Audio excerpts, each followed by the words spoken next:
अस्सलाम वालेकुम फ्रेंड्स। आज की वीडियो में डिस्कस करते हैं फ़िक्स्ड एक्सचेंज रेट और फ्लोटिंग एक्सचेंज रेट। ये दोनों एक्सचेंज रेट की टाइप्स हैं। एक्सचेंज रेट के ऊपर हमने एक डिटेल सी वीडियो बनाई थी इससे पहले।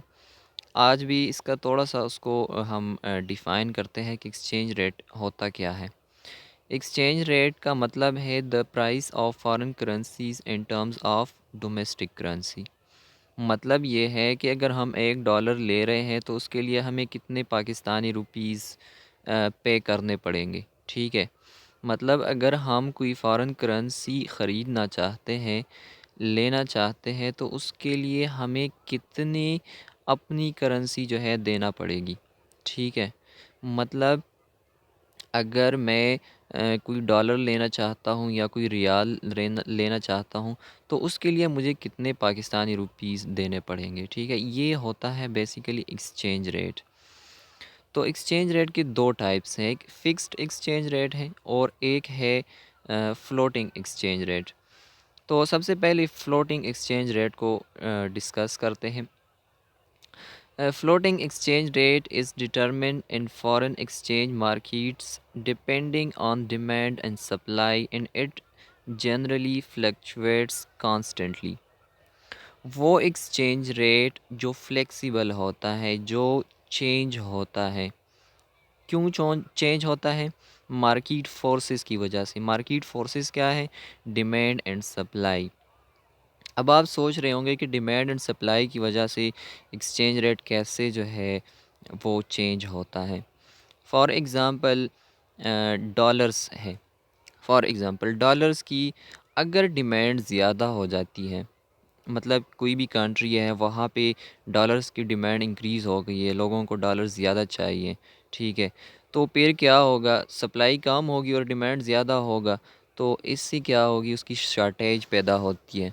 और शार्टेज जिस चीज़ में भी हो तो वहाँ पे क्या होता है, उसकी प्राइस बढ़ जाती है। ठीक है, तो डिमांड ज़्यादा हो सप्लाई कम हो तो वहाँ पे क्या होता है, एक्सचेंज रेट जो है वीक हो जाता है। मतलब प्राइस जो है वो फॉरेन करेंसी की ज़्यादा हो जाती है। ठीक है, और दूसरे साइड पे अगर सप्लाई ज़्यादा हो जाती है और डिमांड कम होता है, मतलब एक्सेस सप्लाई हो, इतना डिमांड हो नहीं इसकी, तो वहाँ पर क्या होता है कि एक्सचेंज रेट आपका स्ट्रांग होता है। आपकी जो जीडीपी है, जो आपका करंट अकाउंट है, वो स्ट्रांग है। मतलब फॉरेन करेंसी की इतनी ज़रूरत है नहीं जितने आपके पास है। तो इसका मतलब होता है कि जब सप्लाई उसकी ज़्यादा हो तो उसकी प्राइस कम होगी। ठीक है, तो जो मार्केट फोर्सेस है ना, इसकी चेंज होने की वजह से जब सप्लाई ज़्यादा हो या डिमांड ज़्यादा हो या ये दोनों कम हो, तो इसकी वजह से हमारी जो एक्सचेंज रेट है ना वो चेंज हो जाता है। ठीक है, दूसरी साइड पे है फ़िक्स्ड एक्सचेंज रेट। तो जो फ़िक्स्ड एक्सचेंज रेट है ना, ये चेंज नहीं होता। ये जो कंट्री का मॉनेटरी अथॉरिटी होती है ना, जैसे पाकिस्तान का स्टेट बैंक है। ठीक है, हर मुल्क का एक उसका एक मॉनेटरी पॉलिसी होती है, एक उनके पास अथॉरिटी होती है मॉनेटरी, वो उनके लिए मॉनेटरी पॉलिसी जो है सेट करती है। ठीक है, तो जो फ़िक्स्ड एक्सचेंज रेट होता है ना, इसमें ये होता है कि गवर्नमेंट या जो स्टेट बैंक होता है वो एक पॉलिसी सेट करती है। वो एक्सचेंज रेट एक ऐसा एक्सचेंज रेट सेट करता है जो चेंज नहीं होगा। मतलब वो एक फ़िक्स्ड एक्सचेंज रेट जो है कर लेते हैं। वो ये कैसे करते हैं, वो अपनी जो उनकी मार्केट सिचुएशन होती है, डिमांड सप्लाई और जो फाइनेंशियल मार्केट होता है, उन सारे कुछ चीज़ों को वो स्टडी करके ना उससे एक ऐसा एक्सचेंज रेट ले लेते हैं जो मतलब उनकी मार्केट को अच्छी तरह रिप्रेजेंट करे। ठीक है, तो उस उन सारी चीज़ों को मार्केट फोर्सेस को देख के, अपनी फाइनेंशियल मार्केट को देख के वो एक फ़िक्स एक्सचेंज रेट जो है लगा लेते हैं।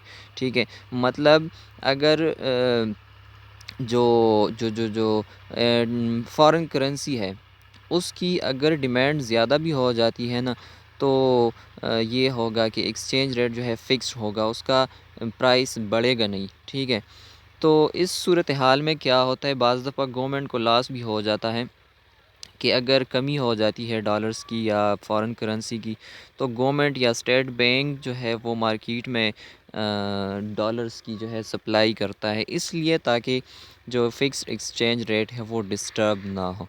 ठीक है, तो ये हमारे पास थे दो एक्सचेंज रेट के टाइप्स, फिक्स्ड एक्सचेंज रेट और फ्लोटिंग एक्सचेंज रेट।